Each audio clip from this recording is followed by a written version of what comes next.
Assalamualaikum warahmatullahi wabarakatuh.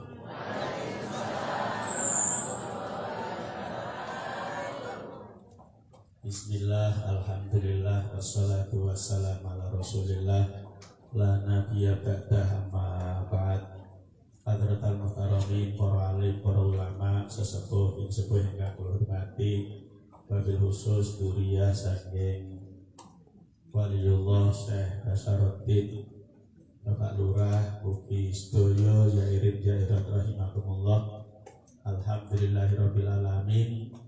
Allah tetosake kula jenengan sedoyo termasuk yang pilihan, yang istimewa atas dan ricih mergo cinta dumateng Bayi Basaruddin. Kula jenengan sia tetap dumugi wonten ing majelis. Mugi-mugi Allah ridha kula jenengan sedaya digolongke dados rombongane Bayi Basaruddin. Amargi binjing tiyang mlebet swarga punika boten pating lentir dewi-dewi ngoten boten. Didhawuhke wasiqal ladzina taqaw rabbahum ilal jannati zumara. Wasiqa lan den kiring sing tepat apa? Diterke dikiring kaya bebek. Tapi Pak Yusuf pembiaran mana iki? Wasiqa tetep maknane dikiring. Wasiqa lan dikiring nek kanggo kewan iki menungso diterke ngono iki. Wasiqa lan diterke sapa alladzina wong akeh ittaqau kang padha takwa sapa alladzina rabbahum ing pangeran alladzina ilal jannati maring swarga zumaron halih pirang-pirang rombongan. Terus bijik untuk swarga niku wonten rombongan sak pirang-pirang. Kantun amale kula jenengan sing paling sae napa? Sing paling caket teng ati kok jenengan kalian Bayi Basaruddin dibinjing rombongane Bayi Basaruddin. Beliau masuk surga ya. Kula dhewe penak. Pendakhol melu dugi, melu teko, beliau masuk swarga. Wong kula dhewe melu rombongane melu katut. Di prinsipnya namung ngoten mawon. Ketika namung nyedake ati dumateng Bayi Basaruddin, ibarat Bayi Basaruddin punika ingkang nyopir bis. Jenengan anggar ketut ning bis, sampeyan turu ya tetep kanggonane. Nggih ta? Ora usah mikir golek dalan wis ana sing nyopirke. Terus dalan menuju maring swarga nunut mawon dumateng Bayi Basaruddin. Nggih. Amin Allahumma. Nah, milih ki rombongan sing apik, aja milih rombongan sing elek. Nggih, rombongan sing apik. Tapi nalikane wong kula jenengan kok milih rombongan sing apik, insyaallah digumpulke wong sing apik-apik. Kanton ngamali kula jenengan sing cedhak sing pundi. Jenengan amal sing apik kok haji sesuk melu rombongan wong-wong haji. Jenengan sing apik kok amale sedekah mergo wong loman, sesuk enten rombongan wong-wong loman. Sing mimpin jenenge wali-wali anjak saking kata najib maknane loman, anjak wali-wali sing loman. Jenengan kok sing sae punika amale napa? Amale mergone sering tahlilan, ya sesuk nggih rombongan wong tahlilan. Sampeyan sering mujahadah nggih mengko kumpul rombongane wong mujahadah. Sing nasib nek kumpul rombongan jamaah wong keplek. Ya sesuk nek kono yo jamaah keplek ya. Tapi nek jamaah keplek kira-kira maring swarga maring neraka. Ayo, aja melu sing jamaah kados ngoten niku. Melu mawon Bayi Basaruddin insyaallah swarga panggonane. Amin Allahumma. Niki bagian saking tadzkiratul maut. Kafa bil mauti wa'idha. Kafa wis cukup apa bil mauti kematian. Apane wa'idhon oleh dadi pitutur. Dadi simbol-simbol kematian ngaten iki pun dados pelajaran. Mus dadi mau'illah. Jadi umpama wong jak jalan kubur rasa diundang ke kiai rasa kaya mau'illah ora apa-apa dene wis entuk mau'illah. Pelajarane napa saking kuburan niki, saking patokan-patokan niki. Sing dadi patok niki biyen ya urip sedaya nggih. Sakniki pun do mati. Pertanyaane kapan kula jenengan sedaya dipak? Ngono kan ngono ya. Lah yo entek nek kula jenengan sedaya iki nggo dina dilompati srengenge saka wetan tekan kulon yo terus ngenteni pengumuman. Innalillahi wa inna ilaihi raji'un. Jenengan fakir yo mati, sugih yo mati. Jenengan warasa ya mati, lara ya mati. Mong kula jenengan kadang do kebujuk, ketipu dengan pikirannya sendiri. Rumongsane ora arep jenengan rumangsa arep mati napa mboten? Percaya bakal mati. Bapak-bapak nggih percaya bakal mati. Tapi ora ana sing percaya nek arep mati dhisik. Nah, sing dadi sumber masalah rak iku. Yakin gerwong takane percaya mati menungso kok iso urip selawase. Tapi kira-kira kowe percaya ora nek mati dhisik? Ora. Aku ki pantes matine paling jenengan di perasaan ngoten nggih.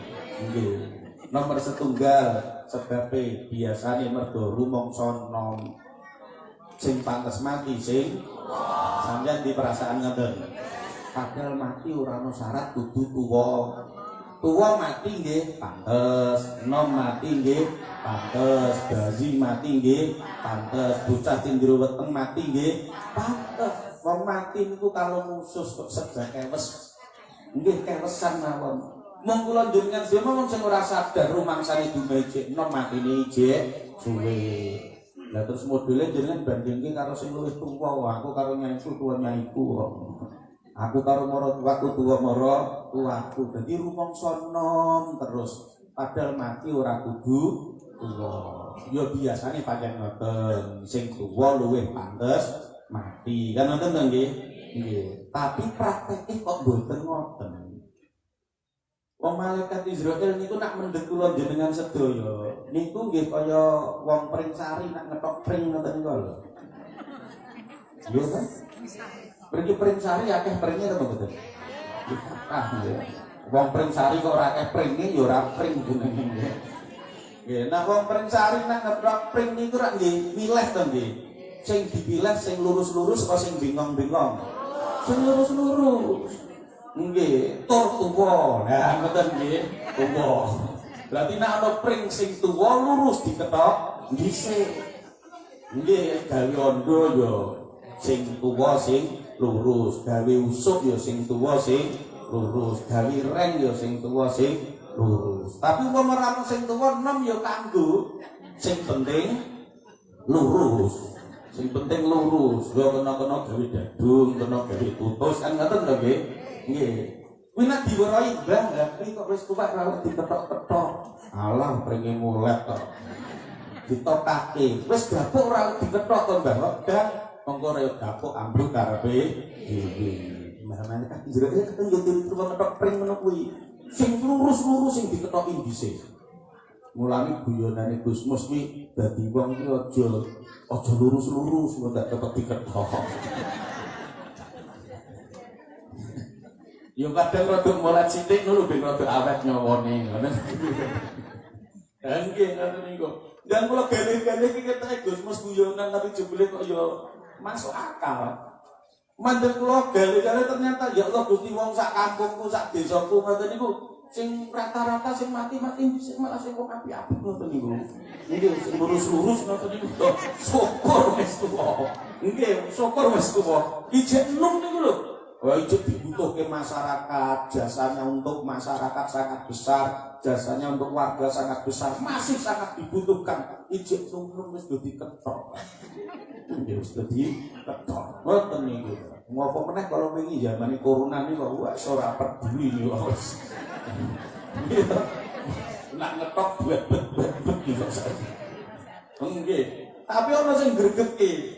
Wis tuwih ora mati ora diketok.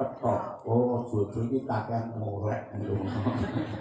Nggih, dadi maaf niku Bu menawa umure kula jenengan kok kayak umur dawa.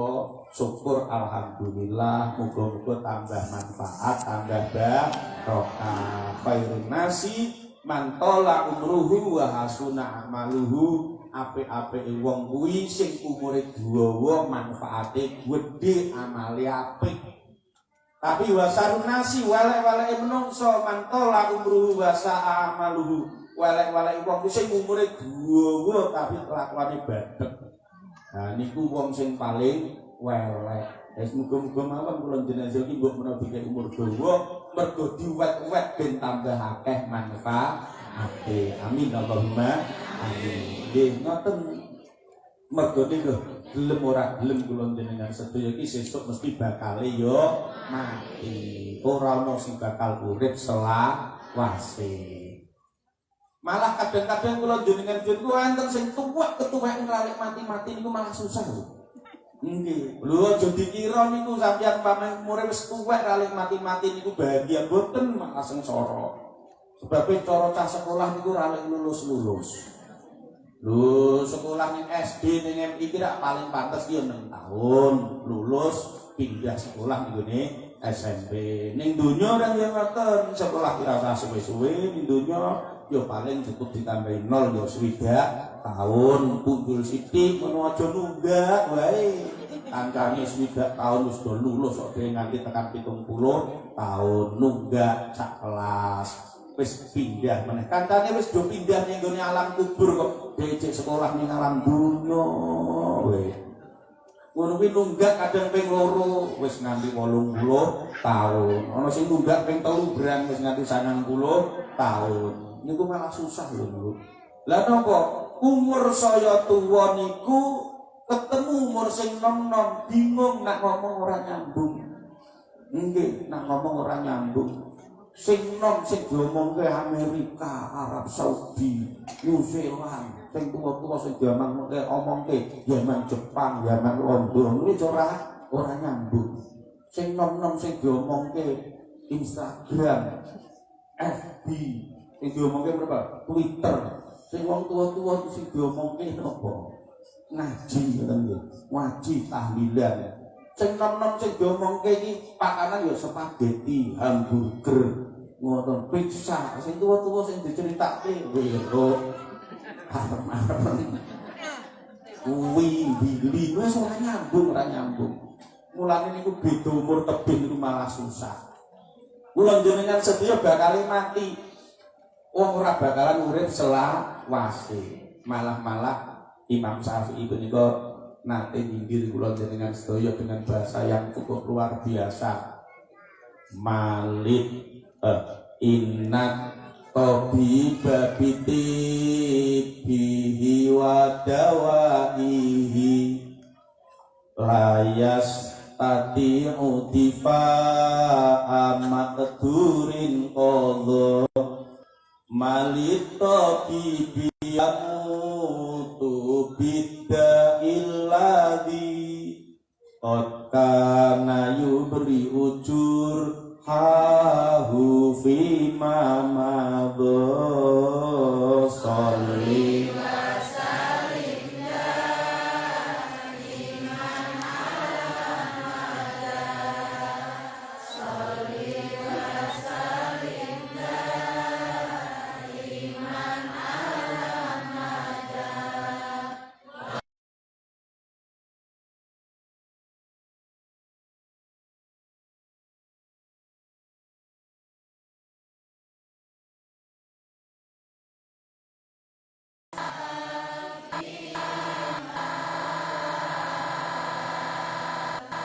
inna tabida sebelum dokter bitikihi kelawan ilmu medis tip wadara ilang obat tip tobut kalau mau tapi layas tapi kurang mampu sopo tobit bisa amat diring penyulah akhir kematian kodo kanggus ngependo aku sopo Allah dokter sing ahli nambani wong loro diobat dari ngobati wong loro tapi babakan mati ora iso nyegati.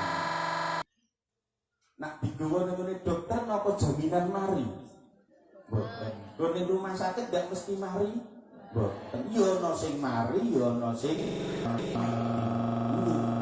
nak pancen jatahe waras. Gowo ning gone luar negeri yo waras. Gone rumah sakit negeri yo waras. Gone puskesmas yo waras. Kok diteriki gitu lho. Yo ora kok pancen jatahe waras. Tapi nak pancen jatahe mati. Gowo ning puskesmas yo mati, gone rumah sakit negeri yo mati, gone luar negeri yo mati. Kalau betul kemudian dia nanti enten artis pelawak rebut terkenal seperti lanang rebut Program apa sing ngatus itu. Loro niku mboten namung nggon puskesmas gengsi to duit kurang kok nggon puskesmas. Rumah sakit negeri gengsi, rumah sakit luar negeri. Hasilnya napa? Hasilnya mati padahal wis bawa tekan luar negeri. Hasilnya jebule ya trimo mati. Luar mati nang tekan luar negeri. Ongkos sing mboten sikit jarine telas 14 miliar. Sampai nanti semua 14 miliar. Dia suara tahu. Ya Gusti. Kulo diterima. Ya wong 14 miliar kok mau dibayar rumah sakit hasilnya juga yo trimo. Kulo bayar ke umpama di 14 miliar iki itu kumen. Kira-kira yo perintah burukan belik. Jebule kok terima gawe bayar rumah sakit hasilnya jebule ternyata yo mati. Maka dokter rumah sakit pensiun ngedati mati. Nah dokternya rumah sakitnya kok kan mesti ndekek semangat butuhnya. Bapak Ibu uang bisa dicari, harta bisa diusahakan gimana? Yang penting keluarga jenengan sudah biasanya ngambil motor gitu. Lah nggih, yo penak kono sing ngandani mau kono di botol obat. Lanjut B, bayaran tuh. Nggih, wong ditambahi kan ditambahi ngono wae. Mati yo bayaran, mati yo. Apa nek mati ra bayaran? Mati yo bayaran penak kono. Lah jenenge sing goleke duit iki. Nah, mulane tak kira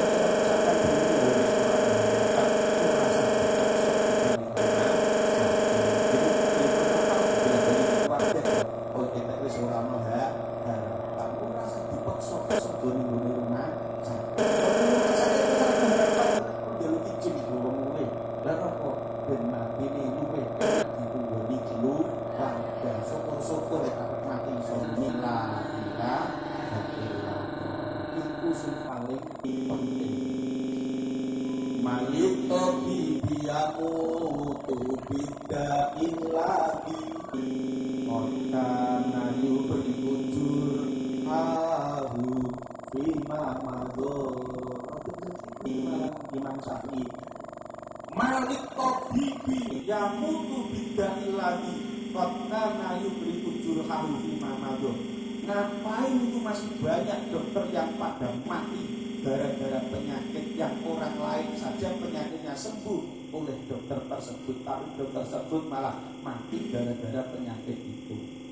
Kata nama dokter wata orang dokter spesialis ahli jantung wong loro jantung diobati dhewe mandak dokter dhewe mati loro jantung. Ngoten iki. Spesialis penyakit dalam. Wong liya do mari dhewe loro penyakit dalam.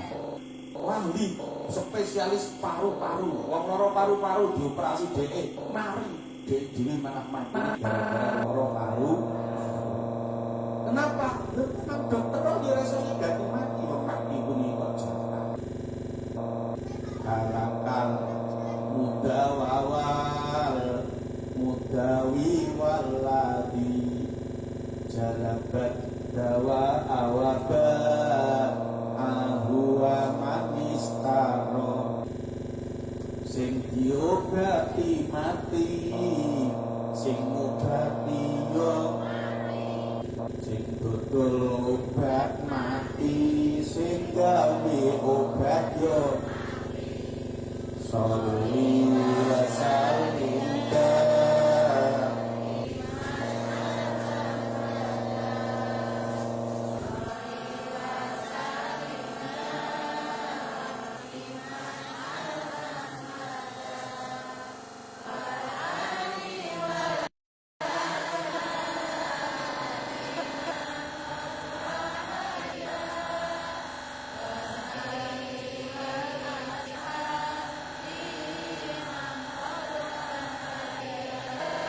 halakal mudawa wal mudawi sing diobati mati sing tukang ngobati jebule yo ora terus dhewe tukang ngobati terus ora mati lho tukang ngobati yo mati walagi jalan dawa sing tukang gawe obat yo mati Wabaan sing dodo obat ya do mati. Ya manis karo sing tuku obat ya do mati. Entek kok urip nang ngenteni mati. Dibeli nang kula jenengan sedaya apun supi. Aku njenengan dapat kene kok. Wong mati iki ditakoki. Itu jane akeh. Jenengan iki kok ditakoki kan dina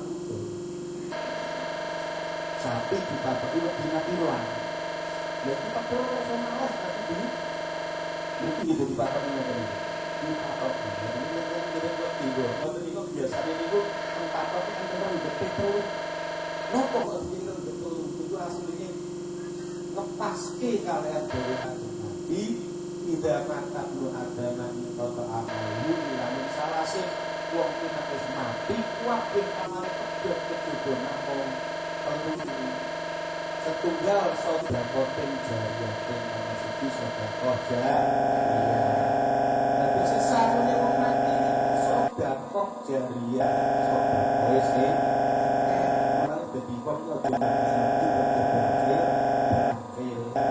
ngomong-ngomong di dalam masjid bahil-bahil itu juga namun harus dilihat ke anak sampai alam bukan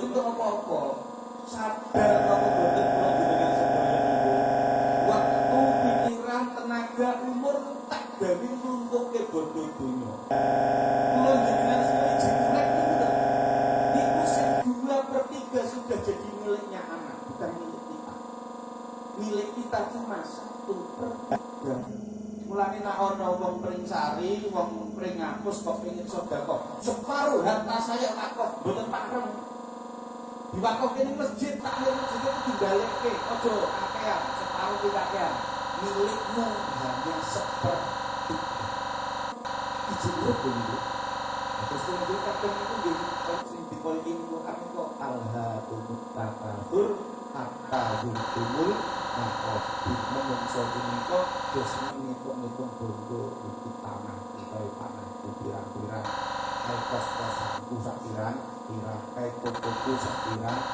semene kok kabeh rumangsane iku jebule wis 2/3 sudah bukan milik kita cuma 1/3 nggih 1/3 kuwi nek digawe sedekah nek ora gawe sedekah hidup-hidup kok ana pengumuman innalillahi wa inna ilaihi raji'un wis ora duwe blas. Wong omah sing gawe sampeyan iki lho misale jenengan kok jam 10 bengi mati. Niku biasanya dikuburke bengi niku napa mengko iso? Bengi niku langsung. Jam 10 bengi niku. Nggih. Jos. Nakal Semarang mboten ngoten lho. Semarang niku kok ana wong kok mati kok punjul jam 9 bengi kubure niku nek pake temenanan. Dan pripun? Dadi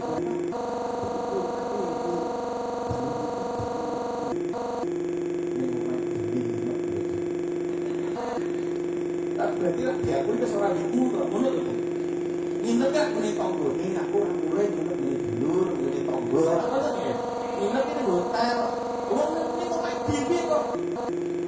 Nginep mulai cerita kita kan itu. Karena jadi bapak bisa rek teng dalan riyin ngono yo kae pas ya. Ora usum model ngono kuline dinep itu ora bulan negeri. Ora duweten kula jenengan sedaya niku. Ya kok Gusti lek bangun omah ketekor rindel bling gembak mati durung sak jam wis ora dianggep duwi mulane manggon ning kono seperti tok lho dianggep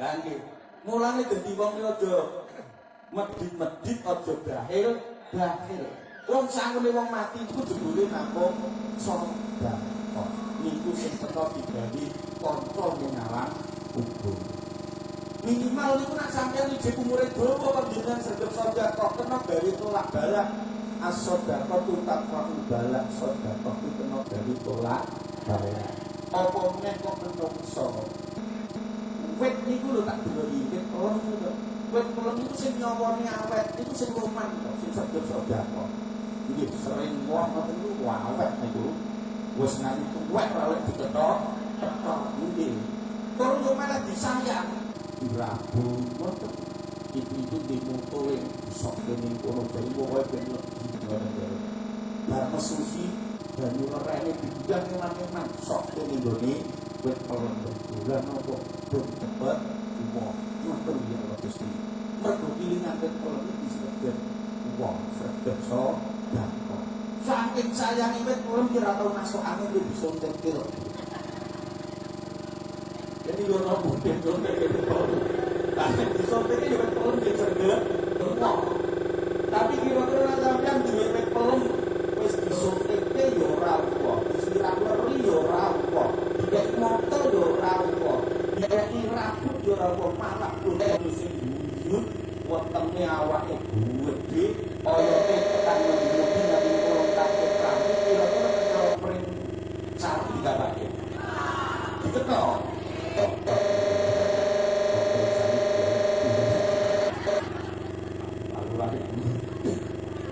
ini kok langsung wetok gaya nah kalau Semarang itu langsung diketok diajar bisa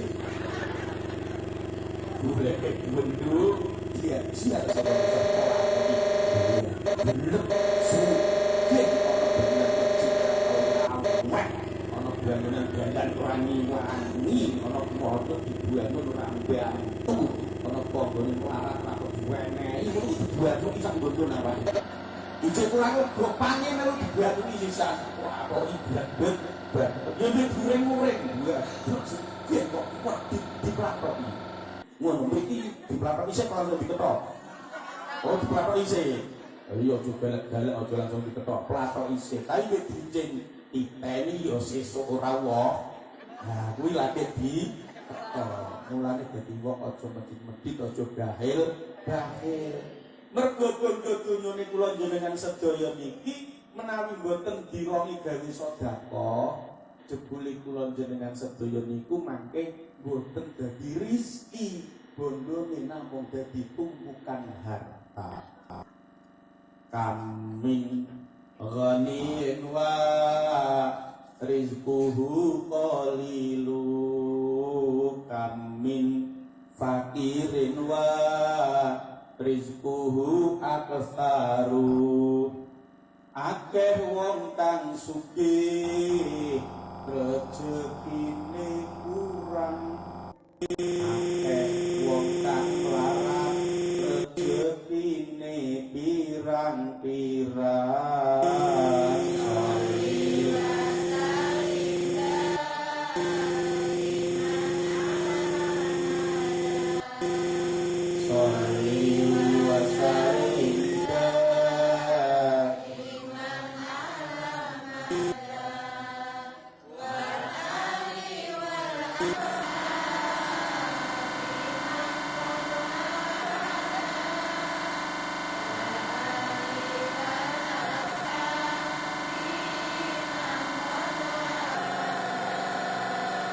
amin amin warizku qalilu ono wong hidup tapi rezekine sithik jadi betul dipahami tenang apa akal pahami itu bingung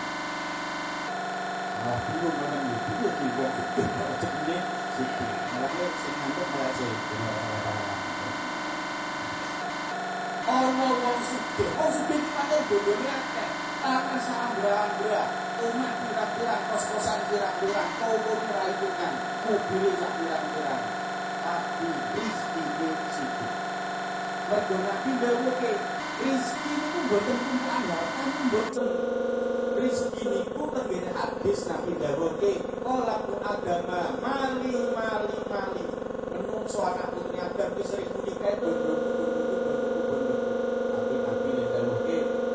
lahu ilama akala fafania rizki dikis asli binang telu nomor siji sing dipangan bagi bentuk sing dipangan sing diwin itu rizki lah sing disimpen-simpen nika investasi nika harta akwal materi tumpukan harta niku mboten mesti nek iso dengan pangan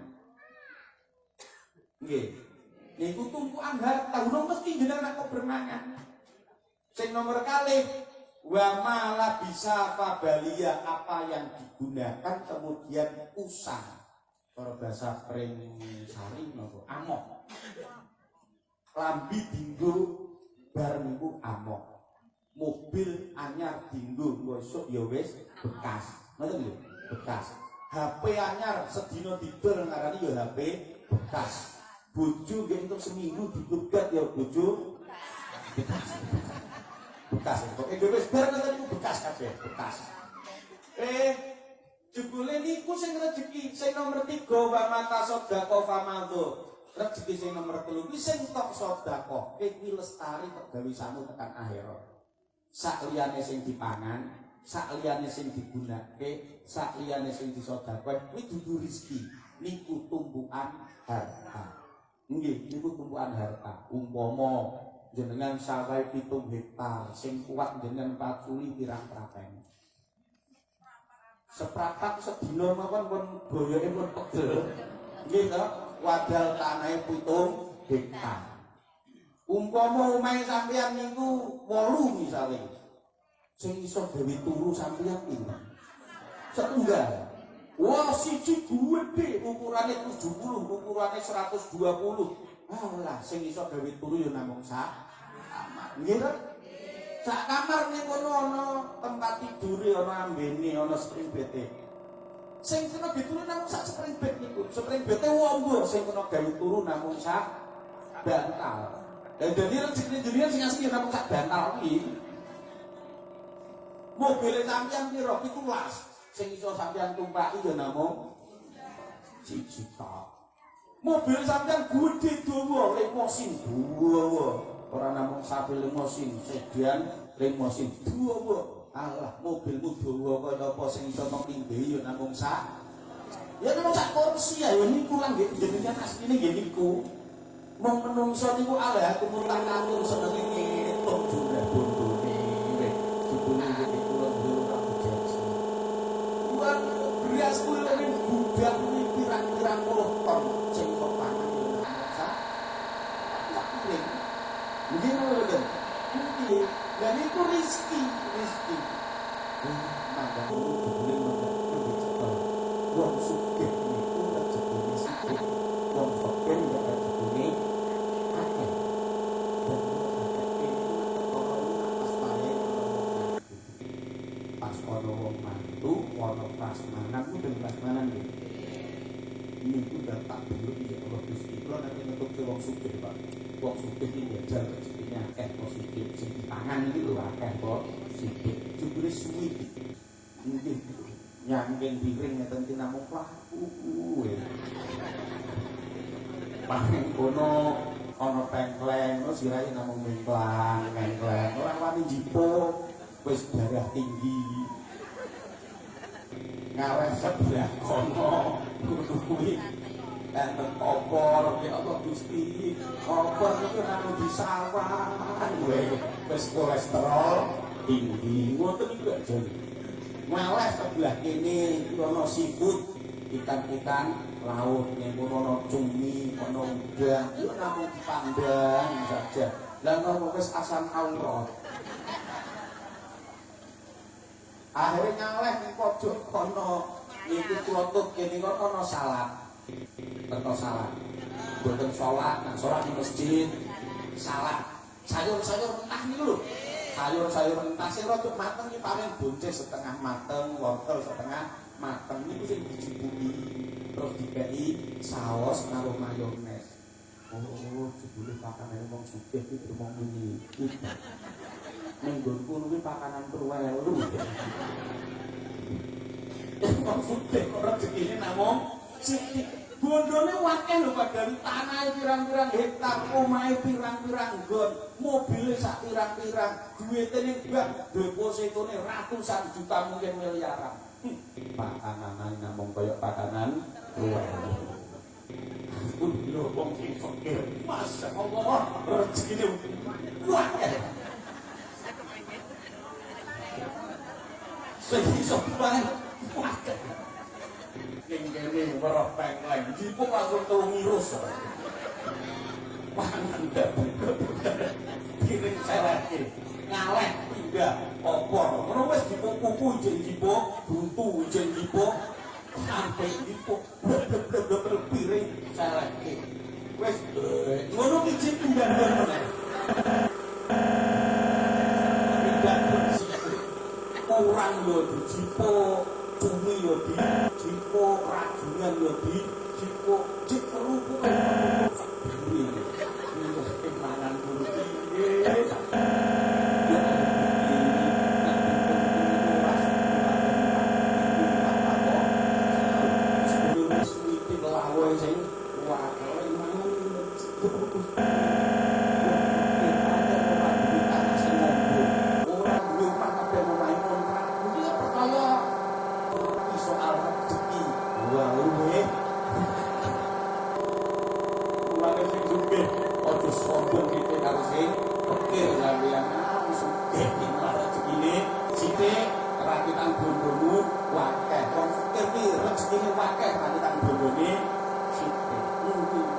wong sugih niku namung iso tuku pakanan enak, tapi iso tuku enak mangan ora iso. Sing iso ngrasake enak mangan yo pikir-pikir kok niku. Wah, terus mikir dalungan dikirim karo sing wedok putih karo nang wedok karo ndok cici. Ya Allah Gusti, sak piring entek iku lho duit sing ndablek ndok ora lek dipangan-pangan. Sing penting disawang kemarin izin bilang kondok suwun tambah sego meneh tambah rugi meneh blek-blek ndok kowe mau yo bunga untung gaduh kok wis ya mesti wong sing sugih weruh pengen yo makan enak iku ngono bubuk dikirane sing marake enak iki mergo bubuke padahal sing marake enak mergo kesel karo kowe bar macul kesel karo kowe makane yo kowe enak mergo makane bubuk dikira sing marake enak bubuke makane saiki budaya restoran bentuke kaya bubuk wong sugih-sugih terus do mangan ning isor bubuk rumangsane ben iso ngrasake enake mangan yo tetep ora ya tetep kelan-kelan mangan ora iso enak tuku panganan enak iso sugih dadi akeh tapi tuku enak mangan ora iso sing iso ngrasake mangan itu tetep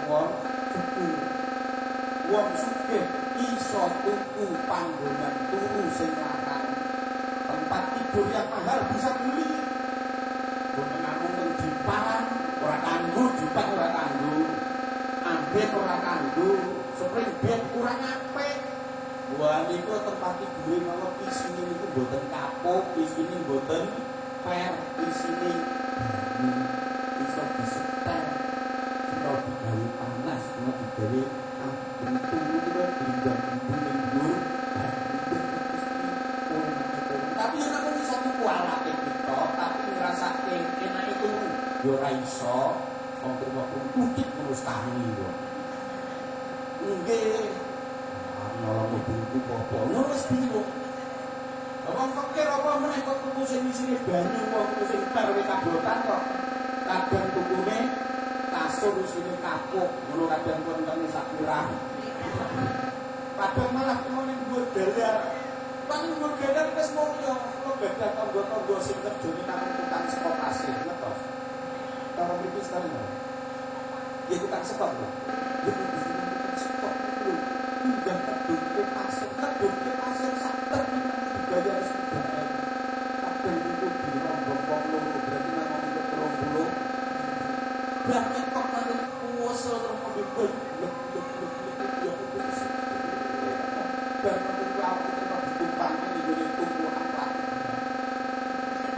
tunggu kok keterok ora kok kasure lho iku trimo ning gone watu iya ya Gusti kula keterok koyo ngono mulane sing dadi wong fakir sing mikir karo wong sugih lho wong fakir niku turune penak mantep kalau turune mau kok kendel iki ora tani nggih to soal kendel-kendelan wong sugih karo wong fakir kendel iki itu sapa kendel wong sugih kendel wong fakir wong sugih itu jini-jini yo ben sertifikate deposito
kok gendeng wae.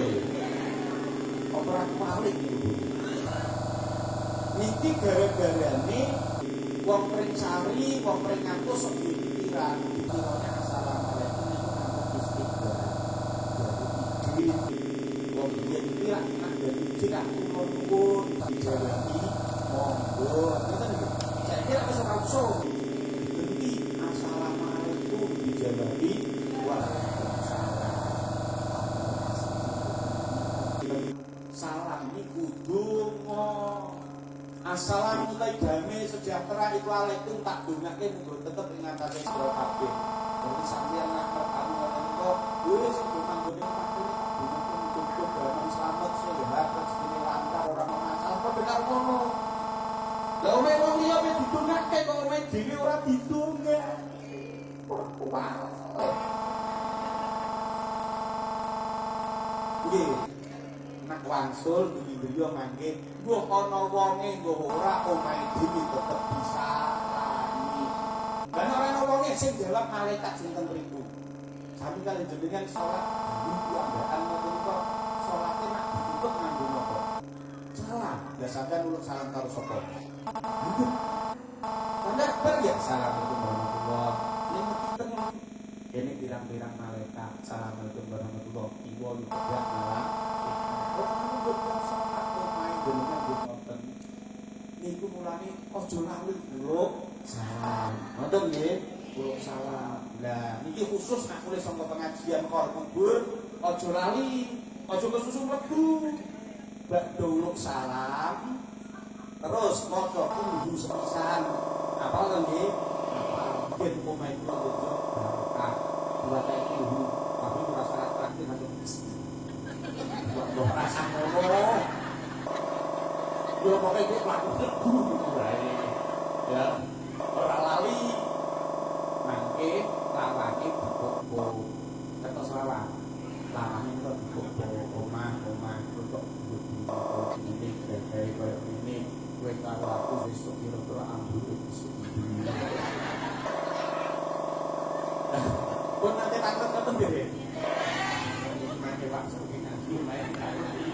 omah ditakoni omah kowe kok bagian pengen kowe karo aku sesuk ambroe dhisik omahe apa disekoni omah karo sing nggoni kowe ambroe dhisik sing nggoni dene yo kadang ngkon sedekah pokok iman kon ibadah rasane kok ya iku berarti sadar kalau beku rasa sadar itu berarti wong semaput kenapa kok bisa mlaku wae gitu orang sadar diri ada pergone napa ya oh mak gagah omongane kok digawe saka kanca rambut digawe saka kayu gitu ternyata buktinya harus nggoni sesuk aku sik mulai dengan beberapa satu salah dan ada yang kalau dengan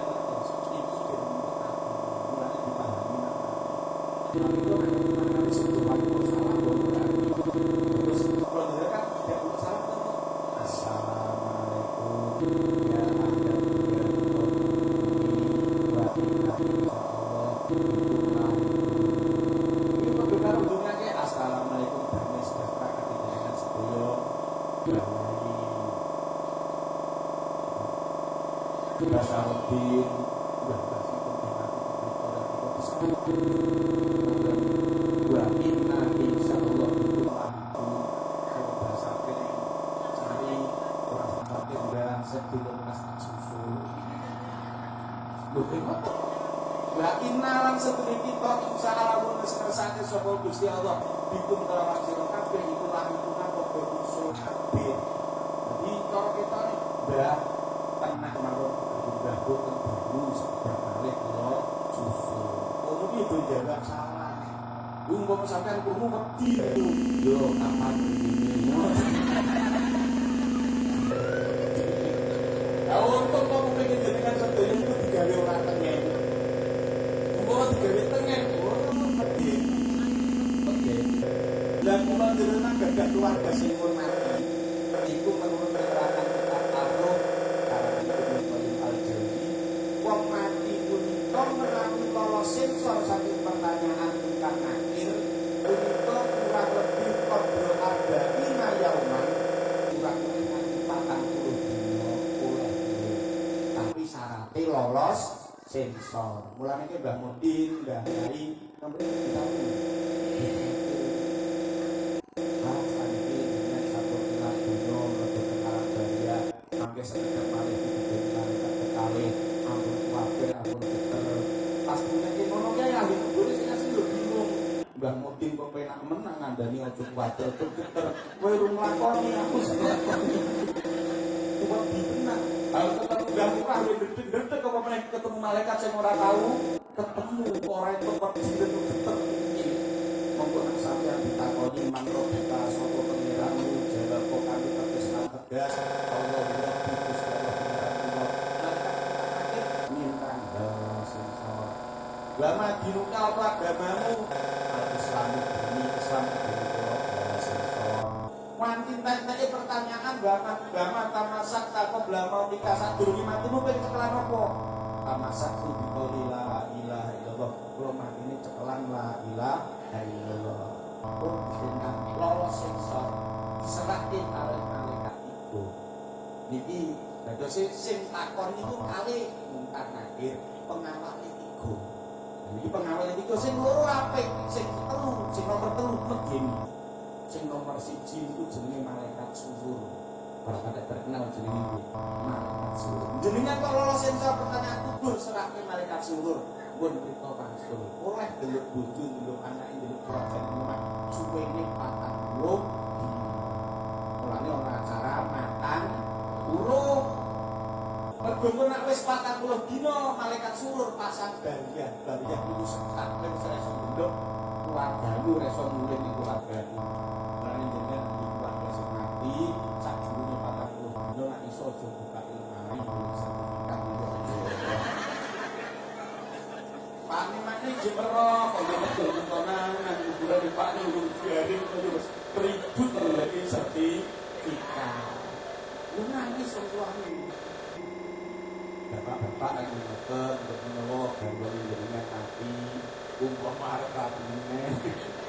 Yo tadi kok wis tundur saka 40 dina. Ojo sakjane 40 dina. Iki merok. Sampai yang tinggal mati gitu seminggu kok wis dolan kene rondo enom. Makne yo nangis ya Allah Gusti Mas. Tinggal mati kok seminggu kok wis dolan kene rondo enom kuwi. Iki mental sing godho kowe kana. Pas biyen kalau acara mbek masjid aku yo melu urun. Ana bangunan kayu makam aku yo melu ora melu urun. Aku bisa umroh iman tak bertuku belang kalung sing gede jebule sebelum tak dino tak melu. Betul tenan duka itu. Mas aku jak sedang kok emoh tak gitu belang kalung jebule seneng kono aku sing tuku kono sing derek nenggu iki apa. Suwen nang sing ndok ngomong ngene iki. Niku qadra arba'ina yauman 40 dina. Niku jebule. Lah nek 40 dina namung teng ngene kubur. Dicegati karo malaikat suruh wis mulih kowe. Ajak ngene wae. Tapi sapa sapa sing ziarah niku kuwi. Ngoten. Ngantos pinten qadra sanaken nganti setahun iki dijogo karo malaikat suruh. Sapa sing kirim kan bojoku kok ziarah iki dirikan alhamdulillah nabi. Alhamdulillah anakku teko, alhamdulillah muridku, ya alhamdulillah koncoku. Sopo sing njero ning kubur iki, Pak? Mulane sampeyan njero kubur kadang niku kok blindi-blindi koyo Mas niku kedengan dilos-los gede-gede. Mun sampeyan boten semeret, mriko kan ngintrak-intrak matur-matur wis njero ning kuburku. Nek sing atine lantik iso krasa. Lah nek sing atine ora lantik lho. Iki banyak kok dene otak ta. Niku melangke nampun setahun niku lagi ana bariah baru sekat baru wis ora iso werok